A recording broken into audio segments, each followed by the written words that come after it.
नमस्कार प्रिय विद्यार्थियों, मैं doctor Ramesh Puri, assistant professor विषय हिंदी, आपका अध्ययन अध्यापन के इस सोशल मीडिया मंच पर हार्दिक स्वागत करता हूं और अपने अध्यापन के क्रम को अविरल निरंतर रूप से प्रवाहमान बनाए रखते हुए आपके सामने आज पुनः उपस्थित हूँ। पीछे तक हमने मतीराम के दोहे संख्या 17 तक पढ़ लिया था।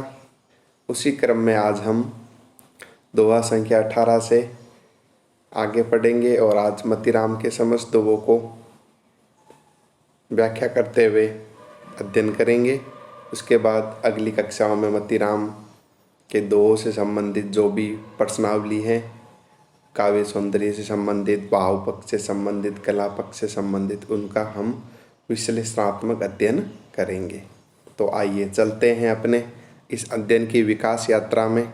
मेरे साथ आप अपनी ध्यान अपने स्क्रीन पर लगाइए, जो कि आपके सामने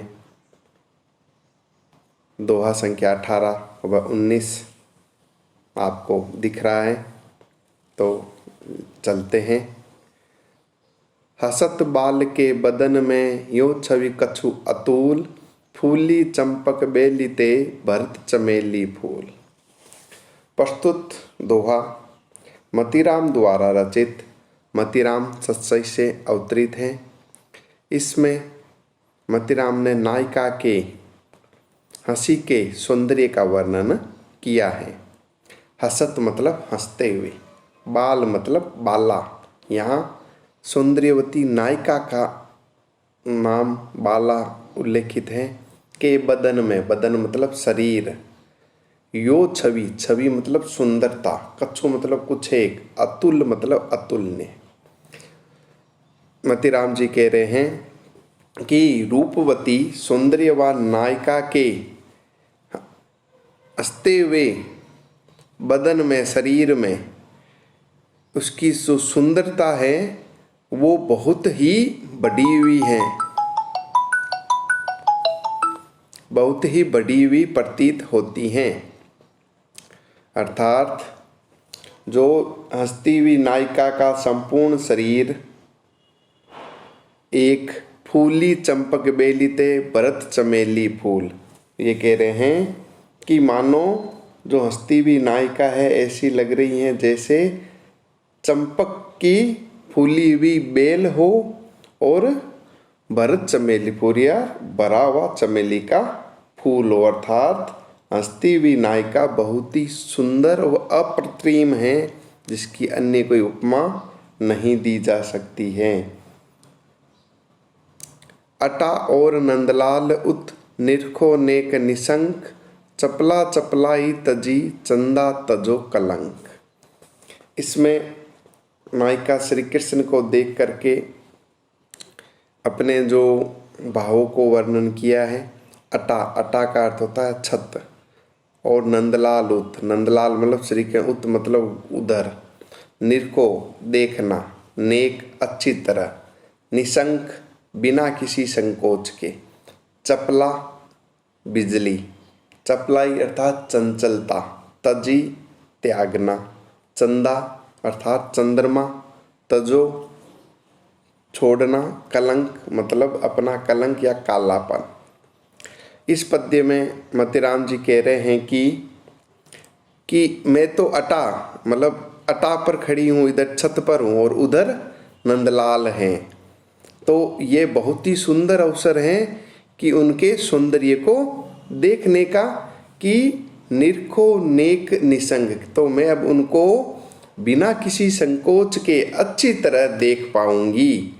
अर्थात उनका इतना सौंदर्य अप्रतिम है, उनको एक टकटकी लगावे एक भाव से देखे तो मन के सारे विकार हट जाते हैं। जैसे चपला चपलाई तजी, बिजली हैं, वो भी उनके रूप सौंदर्य को देख करके अपनी चंचलता को छोड़ देती हैं।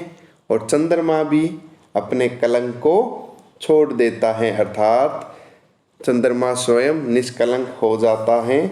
तो ऐसे श्री कृष्ण के स्वच्छ सौंदर्य को देखकर हमारा भी उद्धार संभव है। आगे चलते हैं।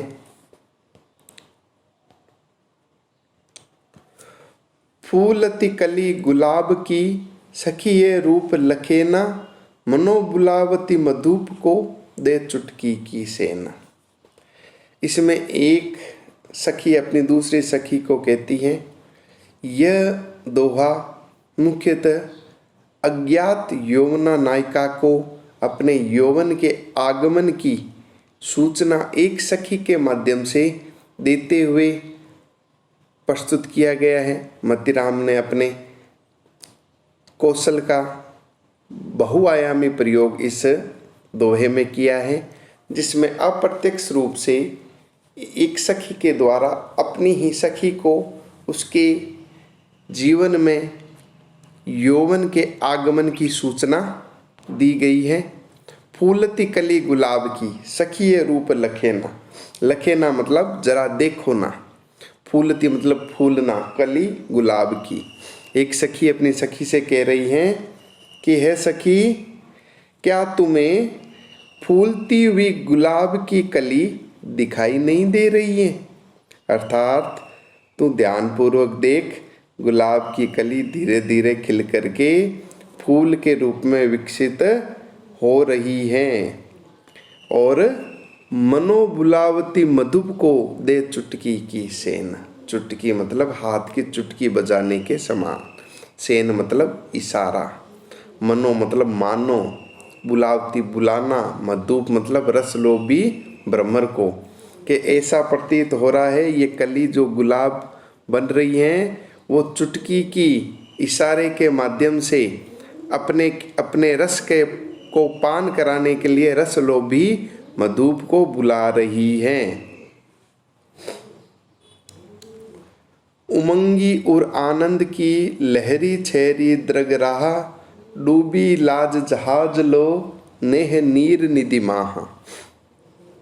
प्रस्तुत दोहे में आनंद प्रेम के माध्यम से नायक व नायिका के इस लौकिक संसार से परे अपने प्रेम के धरातल में खोने का वर्णन किया गया है।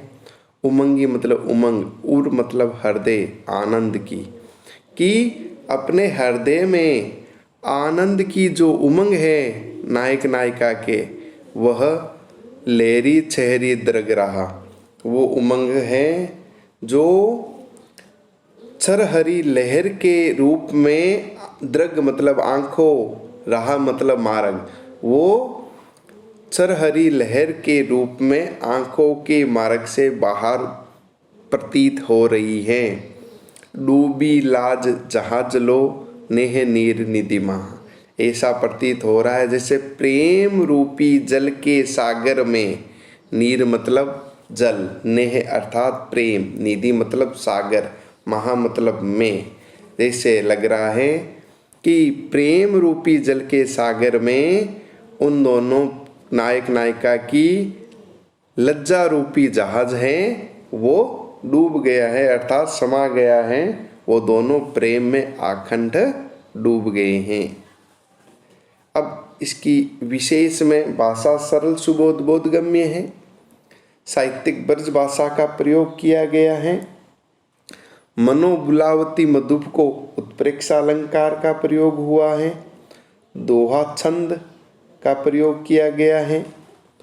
अज्ञात यौवना नायिका तथा दूसरे दोहे में मुग्धा नायिका का चित्रण किया गया है।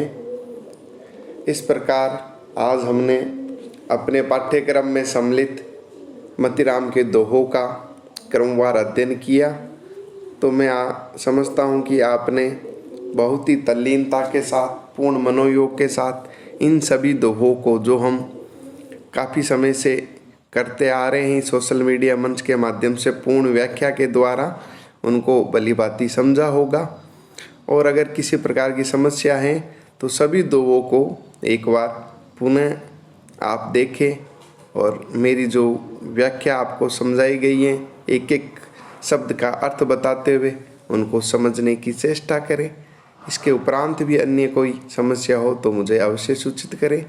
हम आगे मतीराम के पाठ्यक्रम में सम्मिलित प्रश्नोत्तर प्रश्नात्मक विवेचन को लेकर के एक कक्षा का आयोजन करेंगे, जिससे कि हमारे दिमाग में आए हुए समस्त प्रश्न का हम किस प्रकार से परीक्षोपयोगी दृष्टिकोण से उत्तर लिख सकें, उत्तर लिखने की प्रक्रिया किस प्रकार की होगी, उत्तर कैसे लिखना होगा, उस पर हम चर्चा करेंगे।